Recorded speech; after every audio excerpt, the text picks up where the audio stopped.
and good day to all of you. I have just recently been asked by several members of our flight sim group for a presentation on the FMS.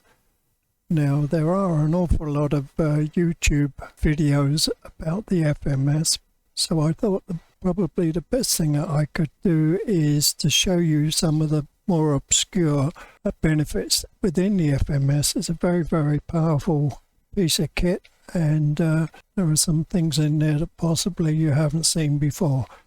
I do have an MCP with the left and right EVIS panels, as well as a tablet for the FMS.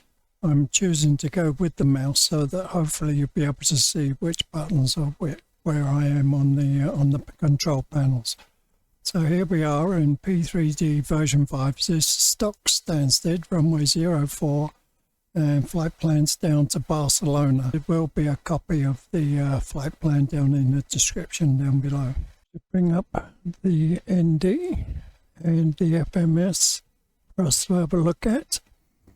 Okay, you will notice here that we have a 3,000 foot out or above, and then we got two restrictions, 5,000 and 5,000. Now I shall just show you that here on the chart. Here we go, 04, so above 3,000, but not above 5,000. Where on the FMS, I don't know if you recall, it just said above 3,000, but the 5,000 will be restricted from the 5,000 at Parkway and the 5,000 at NUGBO. So we're looking at what to do if ATC, or if you want to climb above these restrictions. Okay, you've seen many takeoffs, so I shall pick this up now in the early stages of the climb.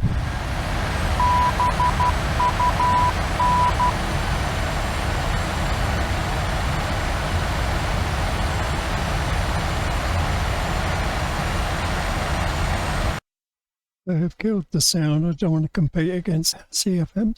So here we go. Here's the 3,000 feet or above restriction. We're more than satisfied that. We're already level at 5,000. ATC now give us clearance to climb to, say, flight level 100. I can now dial in 100. There we go. But the aircraft on VNAV will only fly to the lowest of the restrictions. That's either on the MCP or to the FMS. As you can see, we got a 5,000 foot restriction. Let me and data. There we are, 5,000 foot there. Now normally what we do is we press the altitude intervention button over here, and then that will eliminate that. But what you can do in the FMS, you can delete and go into there. And now you will notice it's more or less gone into a lowercase because there's a further restriction. So to eliminate that one, we can now delete and delete again. And now the aircraft will continue climbing.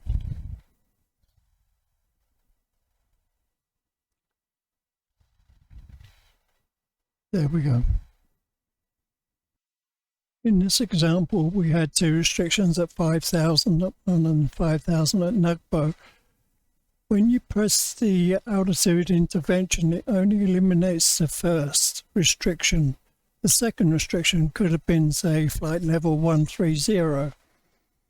So on pressing the button, it would have got rid of the initial 5, but it still retains the flight level 130, so you have to press it again to eliminate that. Okay, folks, now that we're nicely in cruise and down the line a little bit here, quite sure you guys are quite happy with the direct to pick up the waypoint down scratch pad back to the top of the list and execute, so I won't be getting back into that one. But just to demonstrate now what's called en route waypoints, you can create this at any waypoint that's in the legs page. So that's VORs, intersection, the 5 letters, there's a VOR there, GAI. Runway, actually we will be using that one a little bit later on. Let me just use this. So what you have to do, or what you do, is we bring up SOPIL into the scratch pad, and then slash 10 for 10 miles, back on top of the original waypoint, and now you will notice that it has created a pseudo waypoint, Sierra Oscar Papa 01. So we shall execute that, and then what we can do is BALAN slash -6 back over the BALAN, and now let me just turn that in,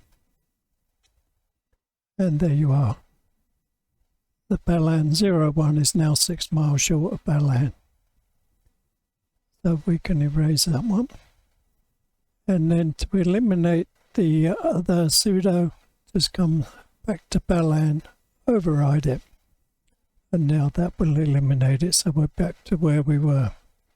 Also, you can create waypoints, pseudo waypoints as well, by using a similar, but what you do is, let's say SOPIL again. Now I'll give it a radial that I want to create a pseudo point. So we're doing 180, so let's put it out a beam to us at 270 radial, slash 10 miles, the DME, back over the SOPIL, and now you will see, seeing as that's gone to the top of the list, the dotted white line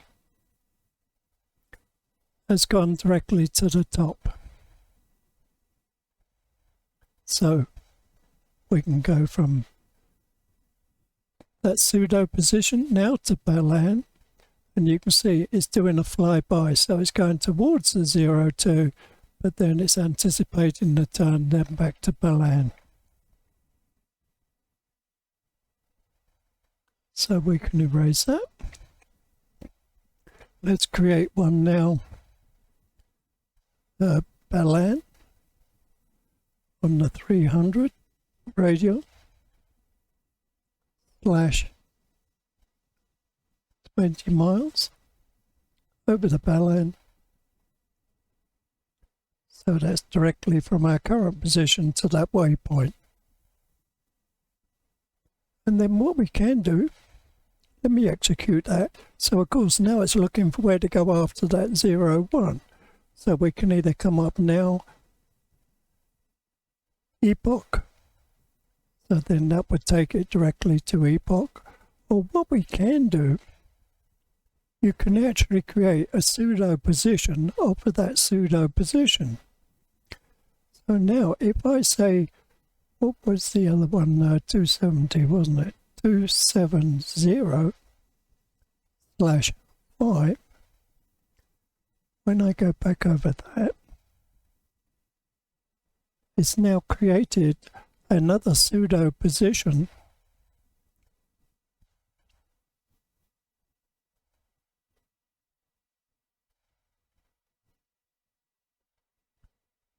execute.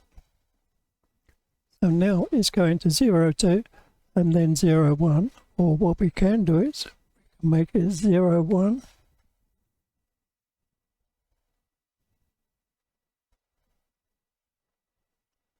to 02. I love it. This is why I call this FMC. It's a toolbox. It's amazing what you can create with it.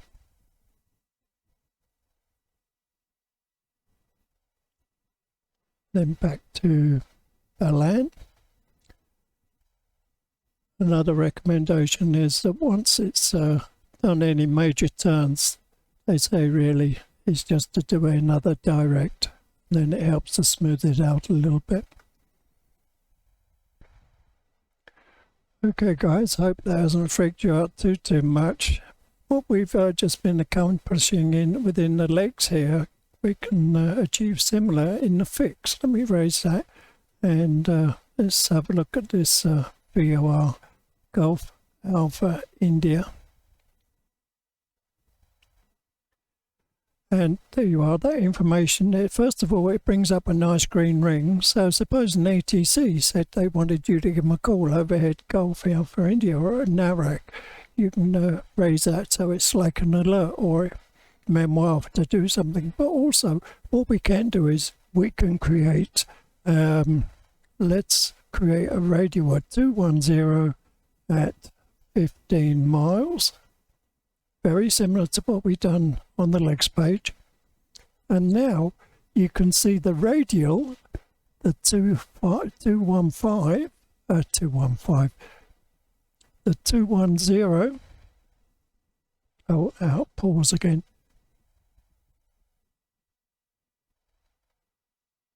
Oh, when we get a little bit closer, you'll be able to see that. But hopefully you'll be able to see the Romeo 210, that's the green dotted line, and the green ring is for the 15 miles. So if I just wanted another ring at 20 miles, there you go. And of course, if we had the BOR frequency in our radio nav, it would give us now a countdown down here. As long as we've got it selected on VOR1, it would give us our countdown. And while we're at it, we're talking about this GAI and the frequency. You can obtain that by going to the initref index. And up in the top right hand corner, line select key number 1, nav data. You can put in waypoint identification, airport information, and nav aid. So over this side would be for the VORs or for the NDBs. So what we can do is we can look up Golf Alpha India up into there, and there we are. The database has 2 Golf Alpha Indias. One's an NDB. Anyway, that's in the southern hemisphere, so that certainly isn't it. So this would be at 15.8. So now there's the information on all of it. And longitude, latitude, there's a frequency with the variation of 1 degree. So 15.8. Use to dial that into nav radio number 1 or number 2. Make sure it's visible on the ND, and then that will give you the countdown. But as you can see, it's currently working at the moment. We're getting closer to it, so the DME distance and the radial, that's from Golf Alpha India to the aeroplane, not from the aeroplane to it. I said earlier on that we were going to be utilizing the runway information. Where are we? Here we are. Now if I put that one into the line select key, go to fix, you've probably seen this awful lot of the simmers, and it seems as if it's the normal procedure to use 10 miles and 4 miles as gateways for the final approach. That's probably their company policy, but let's just use 10, /10, so it's always a slash in front of DME distance. So now that would create a ring around the runway, and then /10,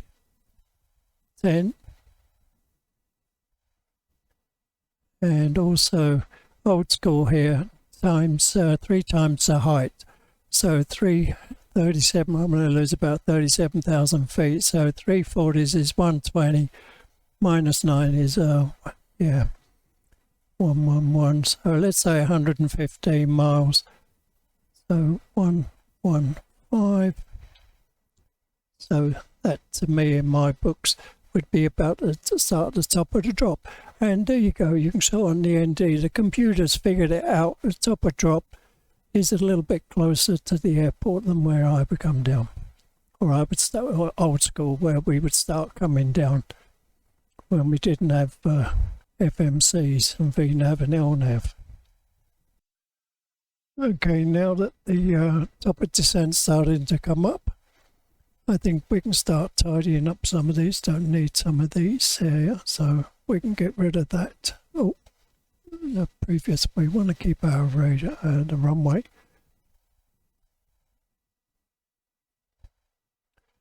That's it. So we got our topper drop ready. Now we can start thinking about setting up for the approach. So 59.9, so we're going to be about 59, up 30, and we pop that in there. 1095 transfer, 1095 transfer, and what we will do is we go with auto brake 3. And I've just had a thought here. Just came to me, I entered /10 twice. So there we are. So there we got our approach rings, 10 miles and 4 miles. Okay, topper drop just coming up. There's our notification, reset the MCP. So we shall dial that down. Let's go to flight level 200 first of all. I miss my MCP. So flight level 200, and just to confirm, make sure we got everything correct here. So inbound 244 on the left and right hand side, 1095 is set, and the decision altitude 235. So we're all set up there. Oh, I see the throttle's coming back. And what I will do, I know that we've got this information, but once again, you know, talking about the old school 3 times the height, you can see it here. This is telling us the distance from to the runway, so 109. So at flight level 300, as a ballpark figure, we're looking for about 90 miles.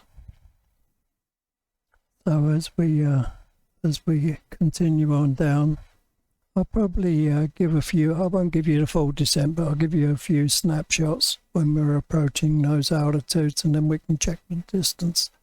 Okay, so we'll see you guys a bit later. Flight level 300, and it's saying approximately 90 miles, so that's pretty good. Oh, and I think I said earlier, order brake 3. I'm in order brake 2. That should be good enough. Okay, just through 260 for 200, and we're looking for 75 miles. So it's saying we're going down a little bit faster. That's okay. It's a general ballpark figure. Once you get down below about 10,000 feet, then you can really start fine-tuning it, but more than happy with that result. Flight level 210 for 200, and expecting to see 60 miles. So there you are. This is making a lot of sense, because of course the track miles are a little bit more than what we're having to fly, and this distance is as the crow flies. So it's making good sense. Earlier on, while I was in the leg section, I made I wanted to see the distance to London Heathrow.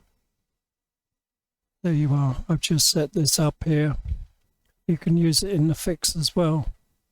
So from our current position, oh, we need a little bit of drag. Yeah, we certainly do.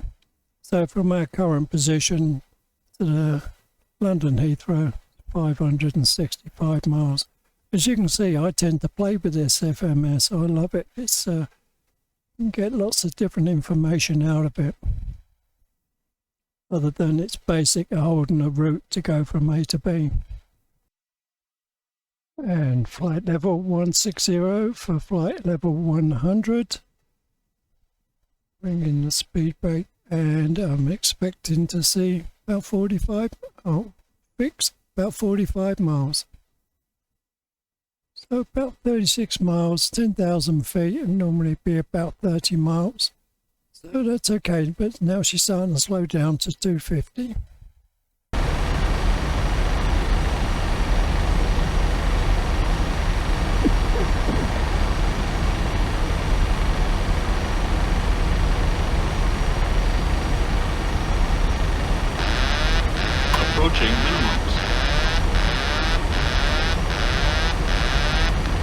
landing. Minimums.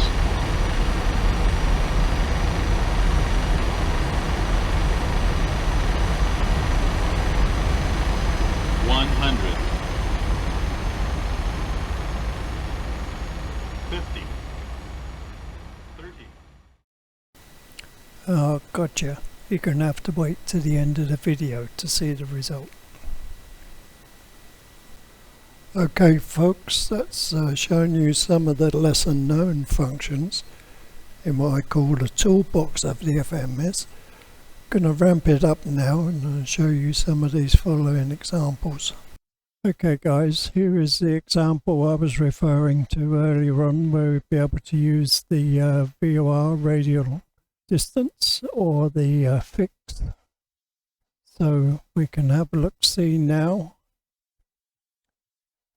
Made up this flight plan here from Los Angeles to Las Vegas, and this is the chart showing we're looking at 24 left takeoff, so we're heading 251, but hopefully you'll be able to see the 160 that is covered down here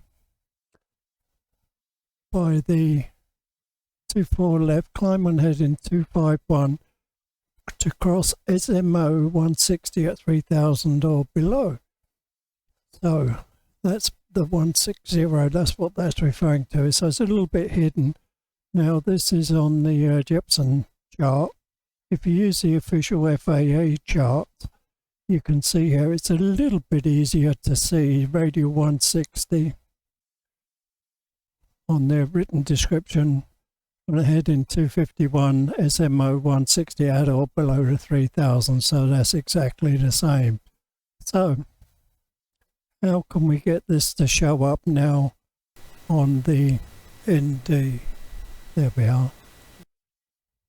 Just lift that up a little bit, make it a wee bit easier. You saw the constant heading, then it's on vectors until ATC give you clearance, then we'll be direct to SLT. But we got this 3000 restriction at 160 radial of SMO. So what we can do is use the fix, Sierra Mike Oscar, into the fix Santa Monica VOR, and there you are. It's created the Santa Monica VOR now on the ND, and we were referring on our chart to the 160, so 160 in radial into there, and now that has created the 160 radial. As you can see, our altitude, the crossing the 160 isn't a problem. It's guesstimated here at 735 feet, so we're well within limits. But at least you can see now how to use the fix if you see this kind of information required. I'll put a chart. Now to demonstrate the distance rings, so I want DME, so now I put in a slash 4.6 and slash 3.9. There we go. There's another method by deleting this fix and utilizing the VOR and radial information. So I shall delete the fix first of all. We'll put it into legs, and now I shall transfer and bring up the VOR, Santa Monica VOR.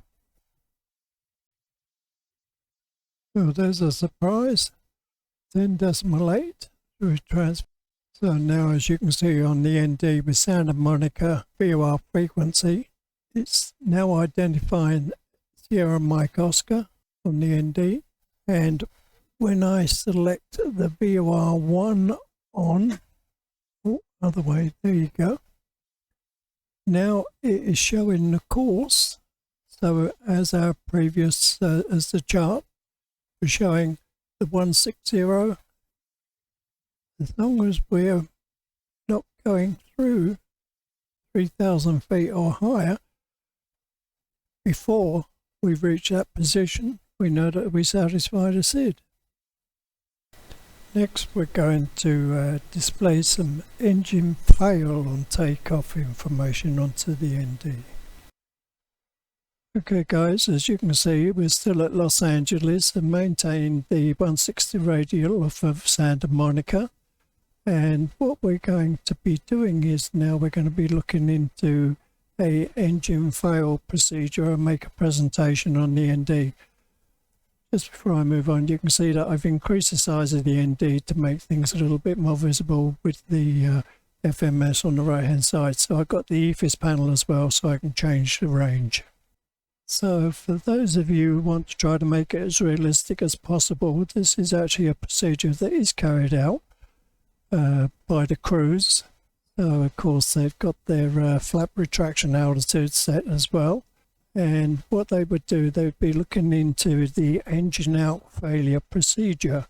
So what I can do here, I can introduce you now.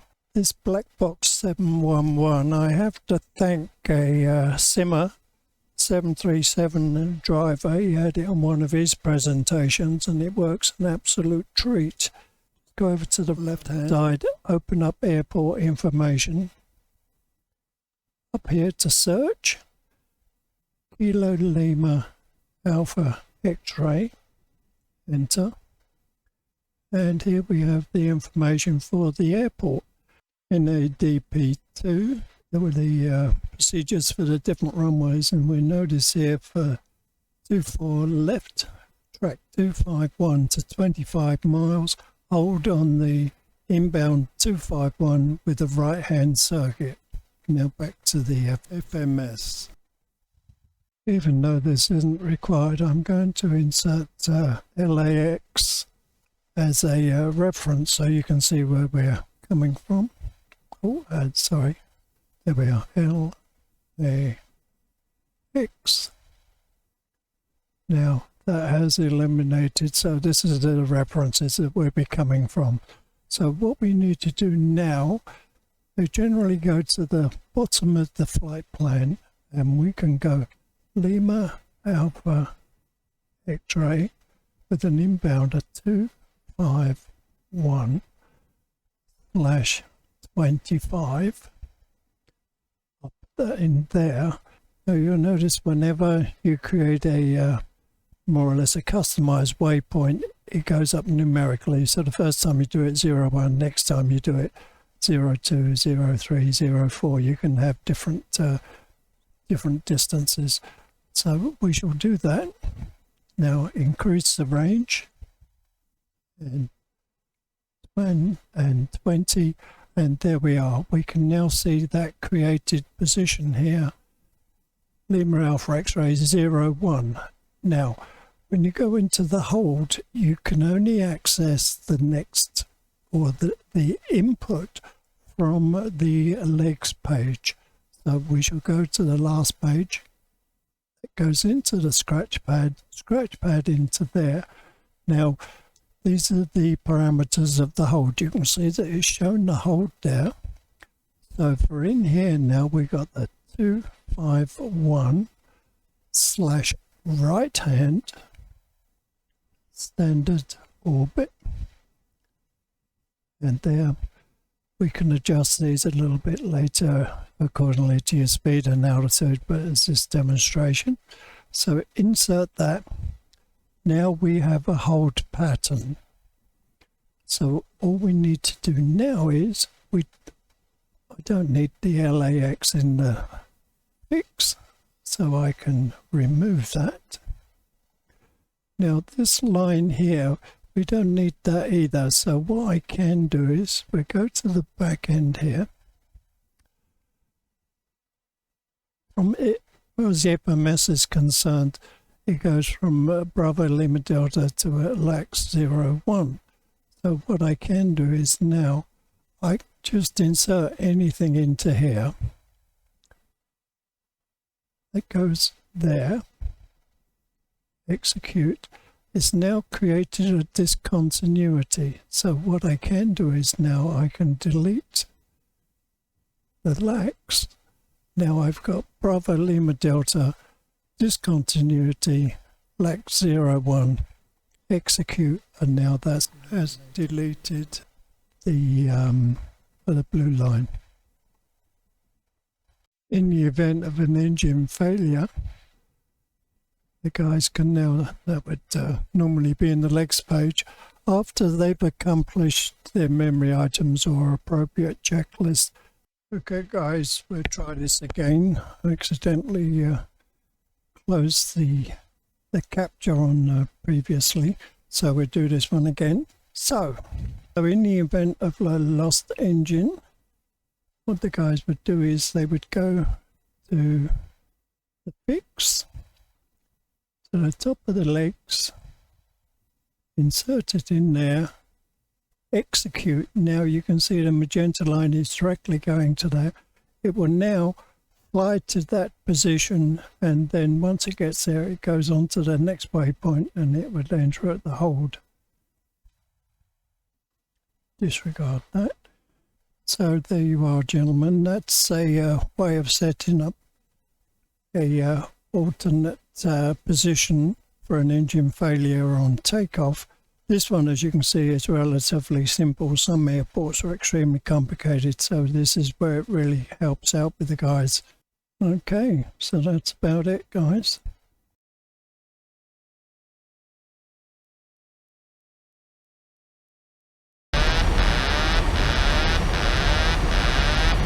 Landing. Minimums.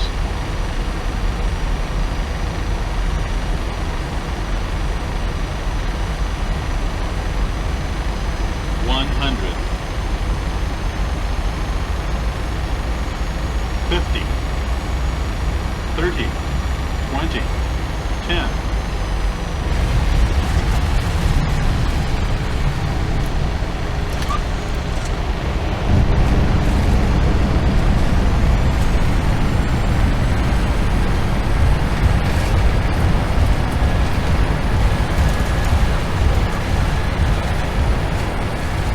Idle reverse.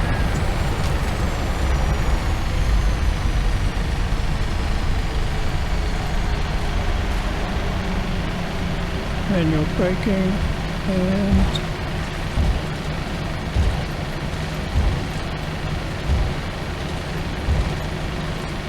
I'll take this exit off here and park it up. I'll take it.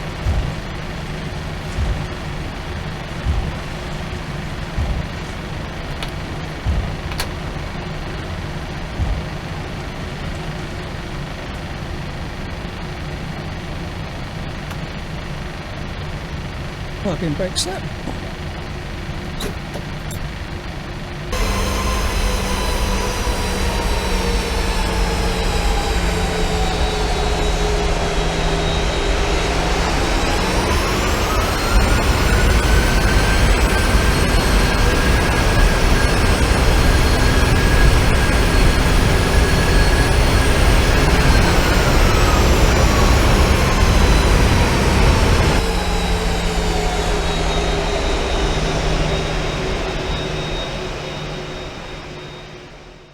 Well folks, I hope you've managed to find something new in the functions of the FMS, or at least as a refresher for you, and now you can go and play with the toolbox. Bye for now.